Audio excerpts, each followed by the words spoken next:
দেখো বন্ধুরা, আমাদের বাড়িতে কালী পুজো হচ্ছে। এখানে হোম হচ্ছে।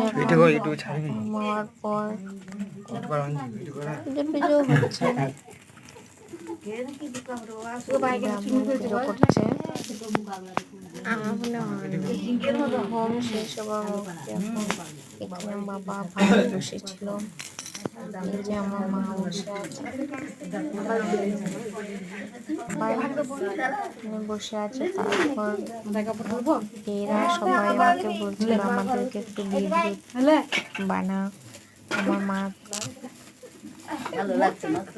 বলছে আমাকে সবাই একটু মাথায় ডাকা নিচ্ছে, বলছে আমাদেরকে ভিডিও মুখে রেখেছিল। তো প্রচন্ড বড় বৌদি